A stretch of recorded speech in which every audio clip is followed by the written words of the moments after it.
Dr. Raj Menon, who is a trustee at the Collin College here in Plano. He's also currently the treasurer. He's agreed to give you some keynote remarks in this wonderful day. Raj? Thank you, Judge. Good morning, everyone. It's a beautiful day in Plano, isn't it? Thank you, Judge, for that kind introduction. The Honorable Judge Mazzant, Honorable Mayor Pro Tem Smith, Councilman Rick Grady, newest City Manager Mark Israelson, Fire Chief Greif, Interim Police Chief Curtis, Festival Board President Graciela Katzer, MCOR Co-Chair Mary Alice Garza, Board Member Dr. TJ Johnson, distinguished guests and friends.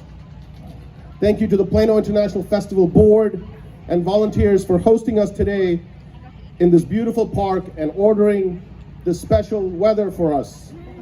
Give them a round of applause.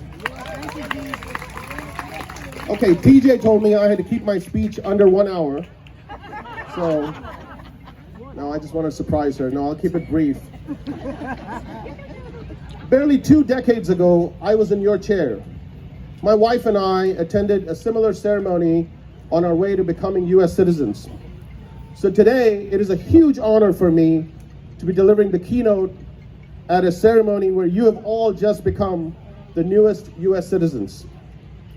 And to my fellow Americans, our newest citizens, I say, congratulations. Give yourself a round of applause.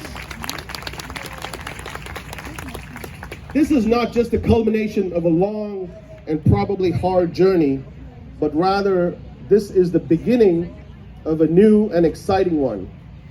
A journey that is full of hope and promise, but also one of responsibilities. I remember the day after I first landed in the US in Texas. I had been here barely a few hours, and I was walking on the campus of the University of Texas at Austin, and within the first 10 minutes, 3 different people had said hi to me, and each one flashed a big smile. I remember being very confused and thought maybe they mistook me for somebody else because I just got here. But after the 4th person said howdy Texas style, I knew that I had arrived in a friendly place. But I'm sure that is not the same experience that everyone has had. Some of you arrived by foot, some by bus or airplane.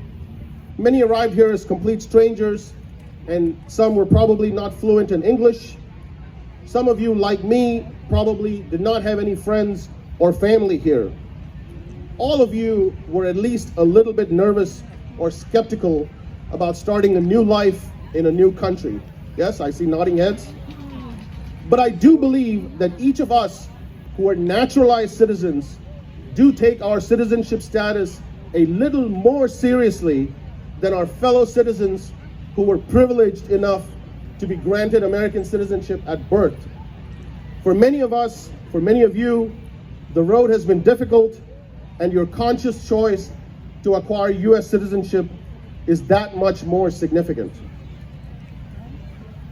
Mark Krikorian once said, once you take your oath of citizenship, you become present in spirit at the defining events of your nation's history. Although you weren't there in person, you were all present in spirit at the signing of the Declaration of Independence in Philadelphia in 1776. Although you weren't there in person, you were all present in spirit at the Battle of Gettysburg, where President Lincoln gave his famous speech to start healing a wounded nation that had just been saved. Although you weren't there in person, you were all present in spirit in Washington, D.C., when Martin Luther King Jr. uttered the words, "I have a dream." The beauty of American citizenship is that now you all have been adopted into America's family as equal citizens. Yes, as equal citizens. Each one of you, from whichever country, has become an American citizen like any other, with all the rights and privileges of being an American citizen. So where do we go from here? Several decades ago, at a ceremony just like this one Senator John F. Kennedy said, "No form of self-government depends on ordinary citizens doing the hard, frustrating, but always essential work of citizenship, of being informed, of understanding that the government isn't some distant thing, but it is you, of speaking out when something is not right, of helping fellow citizens when they need a hand, of coming together to shape our country's course." I stand before you today as a trustee of the Collin County Community College District as living proof of the fact that we're all equal as American citizens. Today in America, we have immigrant citizens who've become presidents of universities, founders and CEOs of companies, who serve with high distinction and honor in the United States Armed Forces, who are mayors of cities, representatives in state houses, senators, and in the US Congress. Yes, and even trustees of community colleges. If I can do it, you can do it. Now that you are all US citizens, your journey has not ended. Rather, as I said before, this is the beginning of a new journey. It is not time to sit back. Rather, it is time to stand up and get engaged in your community.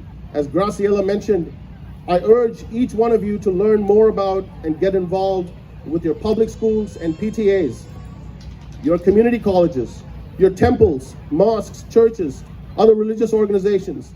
Volunteer at and help the various not-for-profit organizations in the community, like Plano International Festival, the North Texas Food Bank, My Possibilities, just to name a few. There's a lot of them. Your chambers of commerce and business organizations. I urge each one of you to get involved in programs like Leadership Plano and Leadership North Texas. Attend your local city council meetings and school board meetings and see how they're run. I urge each one of you to register to vote. I know those ladies are sitting there ready to register you to vote. And don't just stop there, get involved in local government. Do your homework and serve the community. If I can do it, you can do it. So step up, raise your hand, speak up, make your voice heard, make a difference. No action is too small or too big. I want to end by quoting President Barack Obama, who at a similar ceremony a few years ago said, "You will not and should not forget your history and your past. That adds to the richness of American life. But now you're American. You've got obligations as citizens, and I'm absolutely confident you will meet them. You'll set a good example for all of us because you know how precious that thing is. It's not something to take for granted. It's something to cherish and to fight for." Once again, congratulations to the newest American citizens and welcome to the family. May God bless you and may God bless the United States of America. Thank you.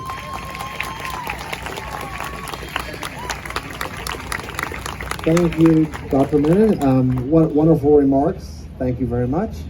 And I didn't realize you did this. You went through this so many years ago. So it brings everything full circle.